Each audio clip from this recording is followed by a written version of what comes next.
Welcome to GK facts. Current में जानेंगे video के अंदर बात करेंगे एस जयशंकर जी की बायोग्राफी के ऊपर। कंप्लीट इन्फॉर्मेशन मैं इस वीडियो में आपको देने वाला हूं। कौन है एस जयशंकर जी? ये सबसे पहले अभी तो हमारे करंट में बात करें, ये विदेश मंत्री है, ठीक है ना। लेकिन इससे पहले ये क्या थे इसके ऊपर जानेंगे। आपको पता होगा काफी चर्चा में रहने वाले मंत्री हैं, ठीक है, और इनकी पूरी बायोग्राफी पर आज चर्चा करने वाले हैं। तो वीडियो एंड तक देखिएगा, टॉपिक इंपॉर्टेंट है। आपका एग्जाम में, चाहे आप किसी भी कॉम्पिटेटिव एग्जाम की तैयारी कर रहे हो, आपकी काफी हेल्प करेगा, ठीक है ना, क्योंकि इनके बारे में क्वेश्चन आता रहता है एग्जाम में। क्लियर है? तो वो आपको जो है ध्यान से समझ लेना है, ठीक है। 1 से 2 नंबर का क्वेश्चन होता है जो कि इनके बारे में एग्जाम में पूछ लिया जाता है, ठीक। अगर आपको इसका पीडीएफ चाहिए तो टेलीग्राम पर मिलेगा बच्चा, टेलीग्राम का लिंक है डिस्क्रिप्शन में। वहां से आप हमें टेलीग्राम हो, इंस्टाग्राम हो, हर जगह जो है फॉलो कर सकते हैं, ठीक है ना। इंस्टाग्राम पर भी फॉलो कर सकते हैं और साथ में जो है फेसबुक पर भी हमें फॉलो कर सकते हैं। क्लियर? तो चलिए स्टार्ट करते हैं और जानते हैं biography of S Jaishankar ji, complete information. देखिए, एस जयशंकर जी, आप सभी को पता होगा कि ये एक ऐसे व्यक्ति हैं, एक ऐसे सचिव हैं, मतलब एक ऐसे मंत्री हैं भारतीय जनता पार्टी के अंदर, जो कि आंसर देने में सबसे अग्रणी है, ठीक है। क्योंकि ये काफी समय पहले आईएफएस ऑफिसर भी रहे, यानी कि इन्होंने यूपीएससी जैसे एग्जाम को भी दिया, उसमें भी इन्होंने क्वालिफाई किया और ये उसमें भी ये प्रथम पर रहे थे, ठीक है ना। 1977 बैच के यहाँ पर आप देख सकते हैं कि 1997 बैच के जो है भारतीय विदेश सेवा, यानी कि जिसे आईएफएस बोला जाता है, उसमें भी कार्यरत रह चुके हैं, ठीक है ना। 1977 बैच के ये थे, ठीक है। उसके बाद इनकी पोस्टिंग होती रही और धीरे धीरे इनको काफी ज्ञान है। मोदी जी ने इनको विदेश मंत्री बिल्कुल ठीक बना रखा है, ठीक है, क्योंकि हर मुद्दे को बहुत अच्छे से समझते हैं, ठीक है। मोदी जी की भी काफी हेल्प करते हैं जब बैठकें होती है उसमें भी, और जवाब देने में सबसे अग्रणी माने जाते हैं, ठीक है। अभी भी इन्हों का एक वीडियो काफी वायरल हुई थी जिसमें इन्हों से पूछा गया था कि आप राजनयिक है और राजनयिक आप किसको मानते हैं कि विश्व में सबसे अच्छा राजनयिक कौन था? तो इन्होंने आंसर दिया था कि कृष्ण भगवान और हनुमान जी, एक ये वो थे जो कि सबसे बड़े राजनीतिक थे, ठीक है। इन्होंने वो दिया था। वो वीडियो मैं आपको जो है दिखाऊंगा आगे। वैसे दिखाना ठीक नहीं होगा क्योंकि कॉपीराइट आ जाता है फिर उसमें, है ना। तो वो चीज है। तो ऐसे ही जवाब ये देते रहते हैं, हर मुद्दे पे इनको जवाब देना आता है, ठीक है, और काफी अनुभवी है, इसीलिए ऐसे जवाब दे पाते हैं, ठीक। तो देखिए, वर्ष 1979 में इन्होंने मॉस्को में भारतीय मिशन का प्रथम सचिव इन्हें नियुक्त करा गया था। 1977 में भारतीय विदेश सेवा में शामिल हुए थे, ठीक है। 1977 बैच के थे ये। 1979 में इन्हें मॉस्को में भारतीय मिशन का प्रथम सचिव नियुक्त कर दिया गया था। उसके बाद से इनका करियर स्टार्ट होता है। 1985 में जो है ये वॉशिंगटन डीसी में भारतीय दूतावास के प्रथम सचिव बने। 1988 में जो है ये भारतीय शांति सेना यानी कि आईपीकेएफ के राजनयिक सलाहकार और श्रीलंका में भारतीय मिशन के प्रथम सचिव बना दिए गए 1988 में। उसके बाद धीरे धीरे 1996 आ गया, जहां पर ये टोक्यो में भारतीय दूतावास के उप प्रमुख बने। 2000 आया, वहां पर 2000 जब आया तो ये चेक गणराज्य में भारत के राजदूत बने। उसके बाद 2004 में इन्हें नई दिल्ली के विदेश मंत्रालय में संयुक्त सचिव के रूप में नियुक्त किया गया। 2007 में एस जयशंकर को सिंगापुर में भारत का उच्चायुक्त पद का कार्यभार सौंप दिया गया। उसके बाद 2009 में 4.5 साल के कार्यकाल के साथ ये चीन में भारत के सबसे लंबे समय तक सेवा देने वाले राजदूत के रूप में जाने जाते हैं। और इसीलिए इनका इतना जगह जाना, इतने जगह इनका बनना, इतने प्रमुख पदों पर आना, यही है कि ये इतने दिमागदार व्यक्ति हैं, ठीक है। अगर मैं पूरी भाजपा के अंदर बात करूं, अगर कोई है जो मंत्री को मैं पसंद करता हूं रियली, वो है एस जयशंकर जी, ठीक है। बहुत ही एजुकेटेड, बहुत ज्यादा एजुकेटेड और बहुत ज्यादा नॉलेजेबल व्यक्ति है ये, ठीक है ना। सितंबर 2013 में इन्होंने संयुक्त राज्य अमेरिका में भारत के राजदूत के रूप में काम किया। 29 जनवरी 2015 को डॉक्टर एस जयशंकर जो है, डॉक्टर एस जयशंकर को भारत के विदेश मंत्री के रूप में नियुक्त किया गया और 28 जनवरी 2015 की बैठक के बाद उनकी नियुक्ति की घोषणा प्रधानमंत्री नरेंद्र मोदी की अध्यक्षता में कर दी गई थी, ठीक है ना। इन्हें विदेश मंत्री की नियुक्ति की गई और 28 जनवरी का वो दिन था 2015 का, जब इन्हें प्रधानमंत्री नरेंद्र मोदी ने विदेश मंत्री का पद दे दिया, ठीक है। मोदी जी, आपको पता है, बहुत माइंडेड व्यक्ति है मोदी जी भी, ठीक है। उन्होंने ये पद इनको बहुत सोच समझ के दिया। आप भी जब इनकी मैंने जो अभी तो मैं आगे और समझाऊंगा, ये जब मैंने जितना बताया भी आपने देखा होगा तो आप समझ सकते हैं कि इनको पूरा कितना ज्ञान है, क्योंकि जितने भी बड़े मुद्दे हैं उनको ये सॉल्व अच्छे से कर देते हैं, ठीक है ना। और अन्य देशों के साथ वो संबंध अच्छे बनाए देते हैं। क्लियर है। अब ये जो आप इमेज देख रहे हैं ये इमेज तब की है जब 2019 में, याद रखिएगा 2019 में इनको जो है राजनीतिक करियर के लिए, अपने राजनीतिक करियर पार्टी जो मतलब भारतीय जनता पार्टी में तो ये 2019 में थे, ठीक है। भारत के राष्ट्रपति जो है रामनाथ कोविंद द्वारा इन्हें पद्मश्री पुरस्कार से सम्मानित किया गया था। ये दो है ना, ये उस समय की फोटो है, ठीक है। ये आप देख सकते हैं कि इन्हें पद्मश्री अवार्ड से जो है 2019 में नवाजा गया था। ये आपको याद रखना है, ठीक है ना। ये एक इंपॉर्टेंट पॉइंट यहाँ पर बन जाता है। क्लियर है बच्चा। तो आई होप आप इसको अच्छे से समझ गए होंगे, ठीक है ना।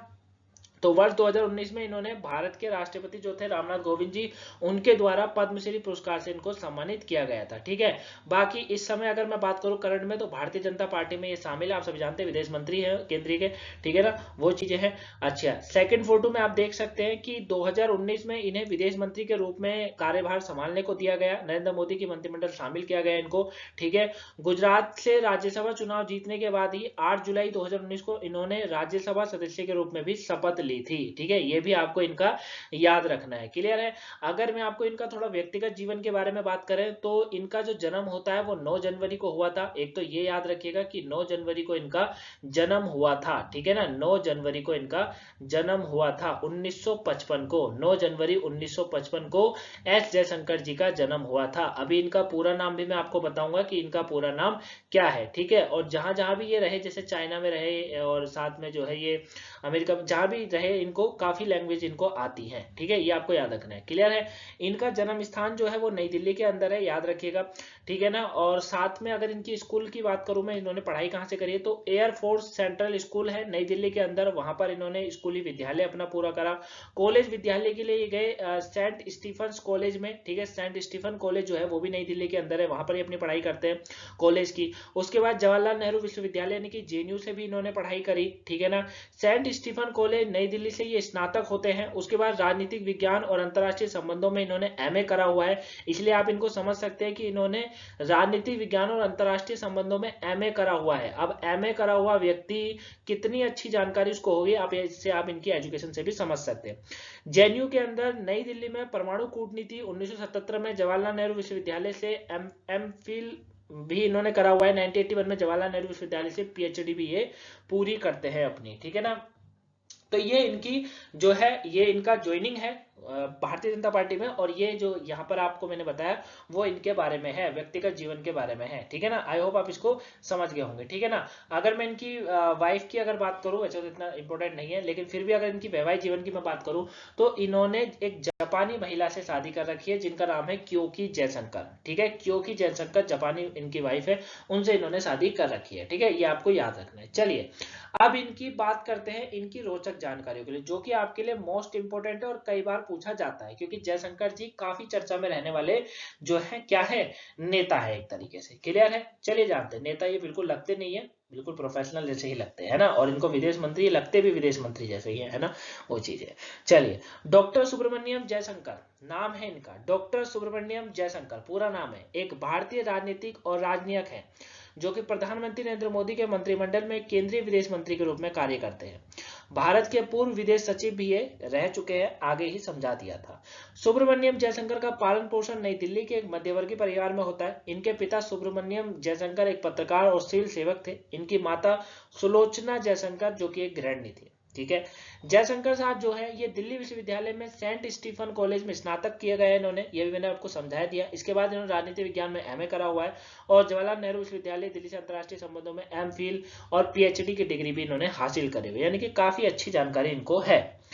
1977 में बैच में भारतीय विदेशी सेवा यानी कि आईएफएस, इंडियन फॉरेस्ट सर्विस जिसको कहा जाता है, उसके अधिकारिक और विदेश मंत्रालय यानी कि एमईए के रूप में शपथ ली। इसके बाद इन्होंने सभापति और सदन में मौजूद अन्य सदस्यों का अभिवादन भी किया था, ठीक है ना। यानी कि एक तो इतने पढ़े लिखे, दूसरा भारत की उस पढ़ाई को ये पार कर आए जो कि सर्वश्रेष्ठ मानी जाती है। सब टफेस्ट एग्जाम यूपीएससी को इन्होंने क्रैक कराया है 1977 में। क्लियर हो गया। आगे आते हैं। अब इनकी उपलब्धियां देखिए। 1982 से लेकर 1984 के दौरान उस टीम का हिस्सा था ये जिसने भारत के तारापुर पावर स्टेशन को अमेरिका परमाणु ईंधन की आपूर्ति के विवाद को हल किया था। ये उस टीम का हिस्सा थे, इनका बहुत बड़ा योगदान था। 1993 में इन्होंने विदेश मंत्रालय में निर्देशक यानी कि पूर्व यूरोप के रूप में और भारत के तत्काल राष्ट्रपति शंकर दयाल शर्मा के प्रेस सचिव और भाषण लेखक के रूप में भी कार्य किया था। ठीक है, किसमें? 1993 के अंदर। वर्ष 2004 से लेकर वर्ष 2007 तक वह यूएसए भारत सैन्य परमाणु समझौते पर बातचीत करने और 2004 के हिंद महासागर सुनामी राहत कार्यों की सहित रक्षा सहयोग में सुधार करने के लिए भी शामिल थे। ठीक है, ये इनके बारे में मैं जानकारी दे रहा हूं आपको, जो कि आपको याद रखनी है। 2013 में मनमोहन सिंह की सरकार द्वारा इनको केंद्रीय विदेश मंत्री के रूप में नियुक्त किया जाने पर विचार किया जा रहा था, लेकिन आंतरिक दबाव के कारण इन्हें नियुक्त नहीं कर सके थे। ठीक है, हालांकि 2013 में ही इस पद पर आने के लिए तैयार थे, आ जाते, लेकिन इनको नहीं करा गया था। और कोई भी होगा, कोई भी सरकार अगर आएगी ना, तो इनको जरूर रखना चाहेगी। ठीक है, क्यों रखना चाहेगी? क्योंकि माइंडेड व्यक्ति, बिल्कुल ऐसे जानकारी रखने वाले व्यक्ति हैं कि एकदम जिसको शार्प माइंड कहा जाता है, बिल्कुल वैसे व्यक्ति है ना, काफी नॉलेजेबल है। क्लियर? सिंगापुर के उच्चायुक्त के रूप में अपना कार्यकाल के दौरान इन्होंने व्यापक आर्थिक सहयोग समझौता यानी कि CECA के लागू करने पे मदद की थी, जिसमें सिंगापुर में भारतीय व्यापार का विस्तार हुआ था। चीन में एकमात्र ऐसे भारतीय राजदूत है जिन्होंने तिब्बत का दौरा भी किया था। तो ये इनके बारे में आपको सारी चीजें याद रखनी है। सितंबर 2013 में संयुक्त राज्य अमेरिका में भारतीय राजदूत के रूप में नियुक्त किया गया था। इन्होंने औपचारिक रूप से 10 मार्च 2014 को ओवल ऑफिस में अमेरिकी राष्ट्रपति बराक ओबामा को अपना परिचय पत्र प्रस्तुत भी किया था। ठीक है ना, तो आप देख सकते हैं विदेशों तक भी है, क्योंकि IFS ऑफिसर तो घूमते रहते हैं। फिर आता है 2018। वर्ष 2018 में डॉक्टर एस जयशंकर को टाटा सन्स प्राइवेट लिमिटेड में ग्लोबल कॉर्पोरेट ऑफिसर का जो है अध्यक्ष चुना गया। ठीक है, अफेयर्स का अध्यक्ष चुना गया। जब यह भारत के विदेश सचिव के रूप में काम कर रहे थे, तब इन्होंने भारत के विदेश मंत्री सुषमा स्वराज के साथ कई महत्वपूर्ण विदेश नीतियों पर भी उस समय काम किया था। किसने? जयशंकर साहब ने। क्लियर है, ये याद रखिएगा, इंपॉर्टेंट है।